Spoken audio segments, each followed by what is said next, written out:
Hello, we're going to be discussing chapter 4.9, reduction of a simple distributed load. First of all, what is a distributed load? Well, we have two examples here of something that you may see in the book or on a homework or on a quiz or something. But what are they? Well, you could think of it as if you had a tank and you had water in it, the distributed loading on this bottom of the tank would be a distributed load. You could think of it as wind against a wall. So if I had a wall, usually wind acts some type of fashion like this, or maybe snow on a roof. So if I have, let's say I have a flat roof, make life easy.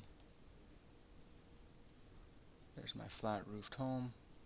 It snows, and snow piles up, and we could have some kind of distributed loading from the snow on the roof. So what we were going to look at when we look at a distributed load is we're going to find its magnitude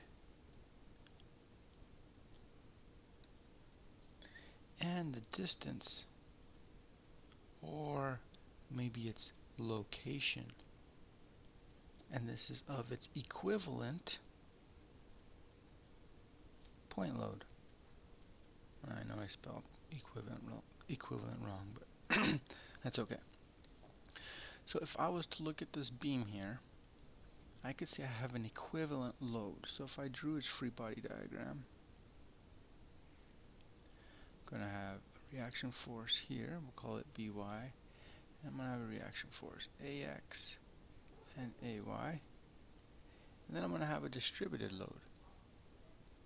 So this distributed load is going to be right in the center of this beam because we are taking it at the moment, or I'm sorry, at the center of mass.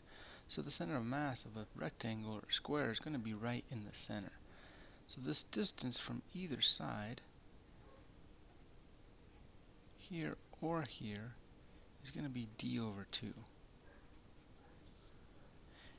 And the actual load itself, the actual force, I'm going to do it out here, force is the W, whatever this distributed load is, times the distance. So when you have a distributed load, usually they say it's W naught is equal to 12 kip per foot, for example. And then if it's 10 feet long, you notice that your feet cancel and you would have 120 kips. So that would give you your force resultant. So your force, you always want it in some kind of force, not kip feet or anything. You don't want any distance in there. So the units actually work out. For this triangular section, we have same thing. We're going to find the distributed load.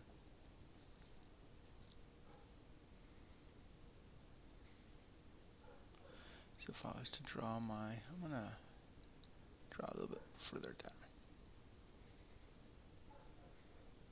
There we go. And I'd have my reaction forces again.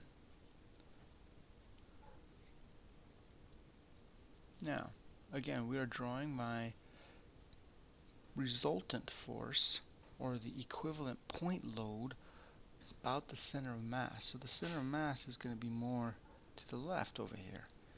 And that distance that we come up with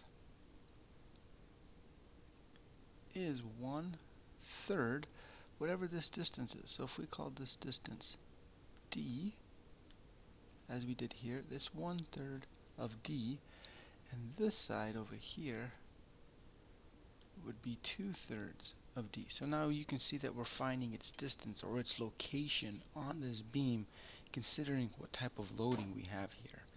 And the magnitude here, this magnitude is going to be 1/2 the distributed load times the distance. Now that should look very familiar because that is just 1/2 base times height, which is a triangle.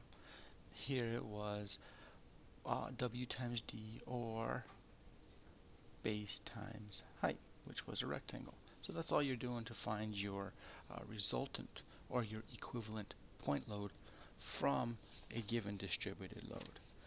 Okay, so the next couple of videos will be some examples on distributed loads. Thanks.